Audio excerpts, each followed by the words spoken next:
like Sylvia said, it was trial and error. My objective was not to beat diabetes, because the experts said, DeWayne, once a diabetic, always a diabetic. And I believe the experts.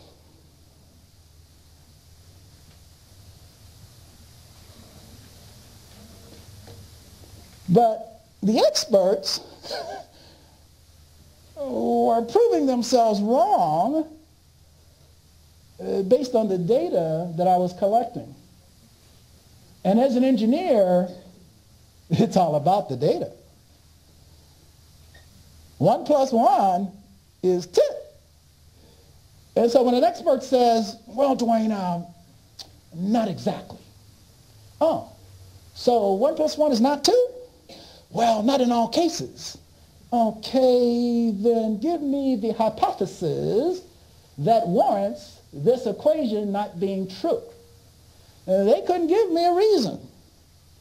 So I began thinking maybe they don't know everything. The last time I went in to see the endocrinologist, once I'd gotten down to 0, the doctor would not see me. He was pissed off. I don't know why he was pissed off. I said, gee, what did I do? The physician assistant, she came in and apologized. She said, DeWayne, the doctor's very upset with you. I said, oh, really? She goes, yeah. He wanted me to tell you that you're in denial of your disease and that you're collecting the data incorrectly, or your daughter's transcribing the data incorrectly, you're doing something wrong.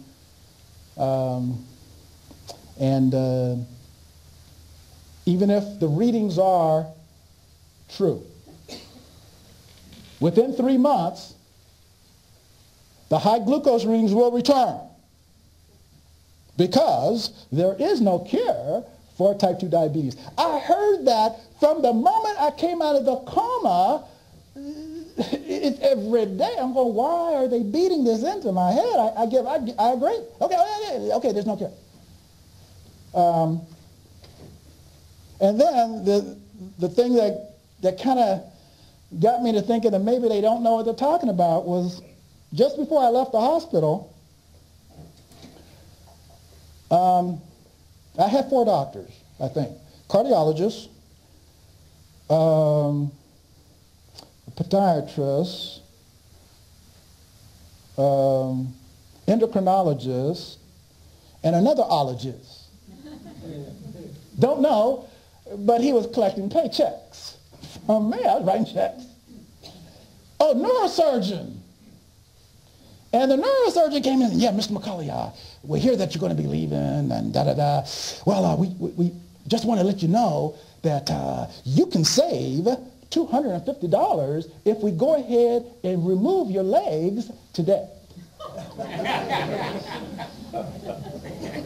I said, and again, I'm still kind of groggy, and I'm going, you want to move my legs where? He goes, no, we're not going to move. We're going to remove.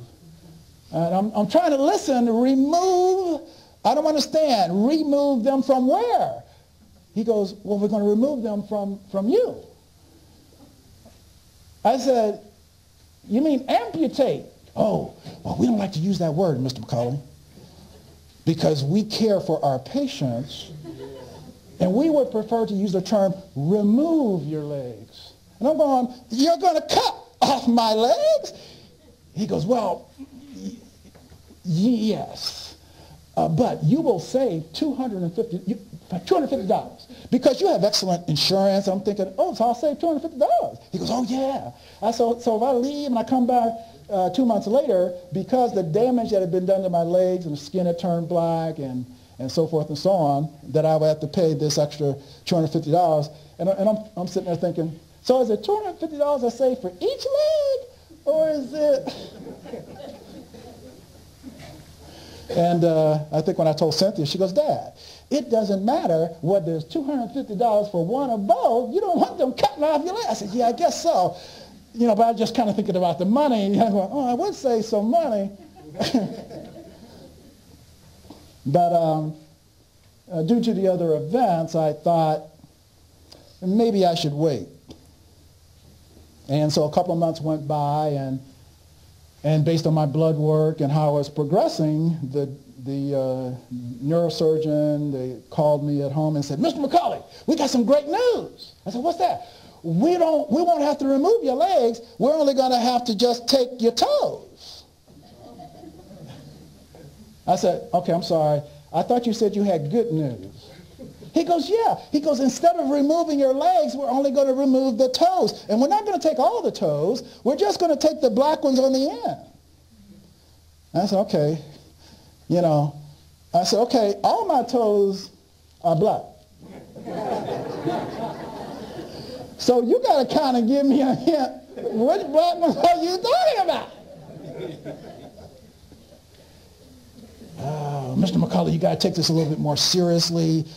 Gangrene can set in, and toxicity of the blood. And I said, yeah. Didn't you give me that speech 2 months ago when you were going to cut off my legs? He goes, yeah. I said, so what do you think happened during these past 2 months? How do you think I got... He goes, DeWayne, we don't know what happened, but it's an anomaly. That word kept coming up. It's an anomaly. I said, an anomaly? Well, why don't we kind of go with the anomaly for a while? And so a couple of months later, no more amputation. No more need to remove the legs. Oh, go ahead. That's right. Oh, okay.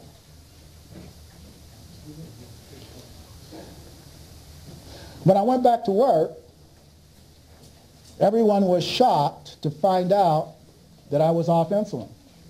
I was shocked to find out that people at work were diabetic. I worked with other engineers 10, 15, 20 years. I didn't know they were diabetic. And they would come into my office and say, DeWayne, what did you do? How did you do it? And I would say, well, yeah, I did this, I did that. And they say, yeah, and they're taking notes and stuff. And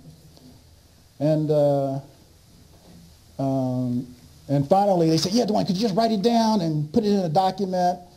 And at that time, my daughter, Cynthia, had friends in Pittsburgh that she knew were diabetic. And she goes, yeah, Dad, yeah, send me those notes.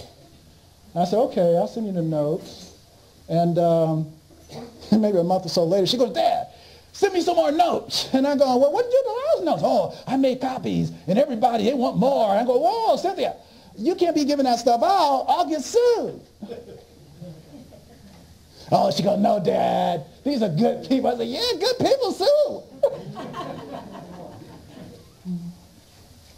And then someone at the American Diabetes Association heard my story and asked me to come to a meeting.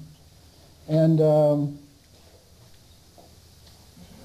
the director in Rochester asked me would I facilitate some of the diabetic support group meetings. And I said, yeah, sure. Yeah, why not? And at this point in time, I felt that I just got lucky. And I didn't really believe what I had done would help anybody else. I thought what happened was unique to me. And based on everything I'd read by the experts, it kind of made sense that it was, yeah, I got lucky. So in the diabetic support group in Rochester, I believe they have over, I don't know, a couple hundred people in the support group, but maybe 10 people come to a meeting. When they heard about my story, 75 people showed up at the first meeting. And I went, whoa. And I'm going, who's everybody here? And I walked in, who's everybody? What's this? And this lady, she goes, yeah, we heard about this guy. And yeah, he almost died. He's going to come talk to us. And I go, really? She goes, yeah, do you know him? I said, yeah, I think so. She goes, ooh, really? What's his name? I said, it's me. She goes, it is. Yeah. So anyhow, some of the diabetics in the support group decided, what do they have to lose? And I said, okay, now, I said, look, I don't want to get sued, and I don't want anyone, dropping dead. So what I'm telling you is what happened to me. That's all I can tell you.